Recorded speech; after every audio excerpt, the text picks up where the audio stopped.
Hey everyone, in today's lick for the 12 licks of Christmas, I'm looking at a little extended major 7 arpeggio idea with a little bit of a Lydian twist to it. So what I'm doing here is I'm actually taking what I would think of as a kind of a G form for a major 7 arpeggio. So my first 4 notes go like this. And what I'm playing here is my third finger is going to play the root note of E here on the 12th fret of the E string. Then my second finger plays the 11th fret of the A string. That's the major third there. Then my first finger plays the perfect 5th there, which is 9th fret of the D string with that first finger there. So that's just a little major triad. But this bit, this is why I'm playing it in this kind of form. This third finger form, or G form, allows me then to play a major 7 here with the pinky.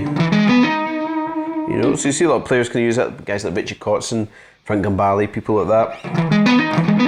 So that's my kind of 4 notes. It's root, 3rd, 5th, major 7. Now I'm using economy picking with this, so what I'm doing is playing down, down, down. Then what I'm going to do here is hammer with the 4th finger. Okay, so that's my first 4 notes. Then what I'm going to do is slide up to a root note and continue another major 7 arpeggio. So I put the root note here with the 4th finger, 14th fret on that D string. Then my third finger plays 13th fret of the G. My second finger plays 12th fret of the B string there, so that's another root, 3rd, 5th. And my major 7 is played with the first finger, so it's the 11th fret of the high E string here. Okay, so that's kind of 4 notes there. So combined with this, you've got this nice kind of, quite 2 octaves yet, because I've got back to the root note, but this is kind of 2 octave arpeggio form. And I'm playing this all the way down stroke, so it kind of goes down, down, down, hammer, slide, down, down, down, like that, okay? Okay, now once I've done this, what I'm going to do is just kind of roll up and down the notes here. So I end in this major 7, then I hammer to 12, to 14, pull off back to 12, back to 11, okay? So you have this bit that goes combined with the first bit. Okay. Then what I'm going to do here is slide up. And then this is the bit that brings in the little interesting kind of Lydian flavour to it. I'm on the root note here. So I'm going to hammer to that, which you could say is a 9th. Then a major 3rd with a 3rd finger. So this is quite stretchy. So I'm going to do first finger's 12th fret here. Then my second finger hammers onto the 14th fret. Then my third finger hammers on to the 16th fret. And then my pinky hammers onto the 18th fret there, and that's a little augmented 11th, augmented 4th there, which in this kind of major 7 tonality gives you that kind of Lydian sound. You know, very Steve Vai, you know, that type of thing. So if I go through that again, what I'm doing here is hammering the 12, 14, 16, 18. Now, hand position wise, I find if I just angle a bit more this way, I can stretch a little bit more. If I was a little bit more parallel, I don't have the same stretch here with the 2nd and 3rd fingers. You might be able to do that. You know, I just feel there's an angle a little bit. And of course my thumb, you know, it's not over the top here, it's just a little bit behind so I can get that stretch in. So if I put all that together, this first bar goes like this.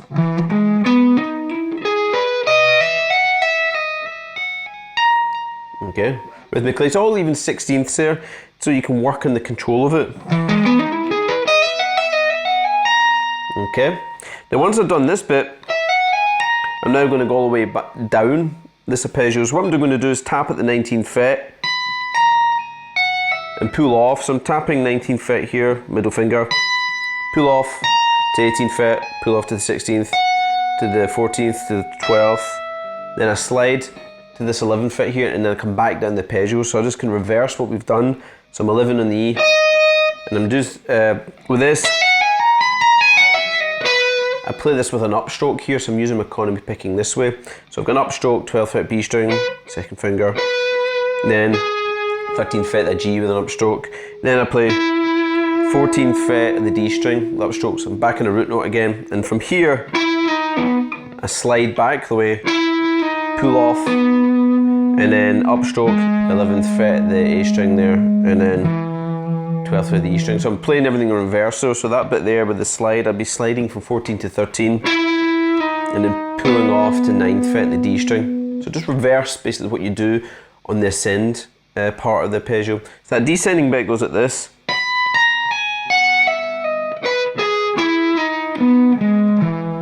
Okay, so you're just kind of reversing it. But because it's all nice even 16ths, you've got this kind of, this tap starts on the beat, first beat of the second bar. So you have a nice kind of, nice number of notes there basically. But if I put it all together slowly, it goes like this.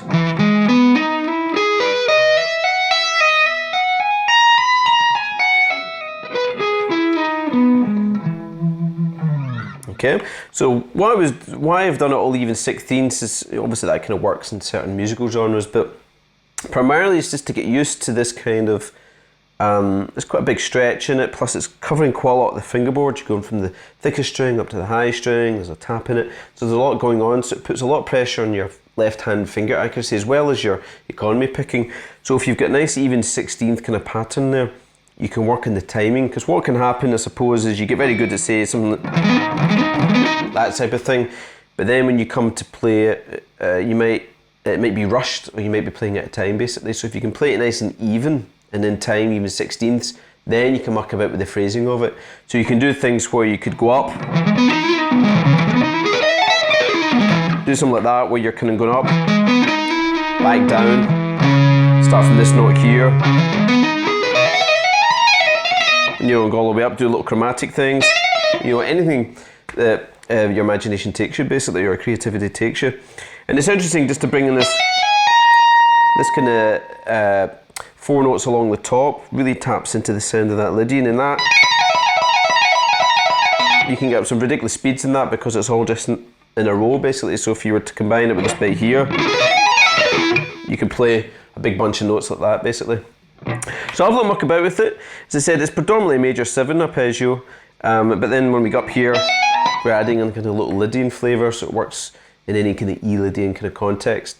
But this idea of combining these kind of shapes and sliding between these kind of arpeggios is really good to give you a bit of fingerboard coverage.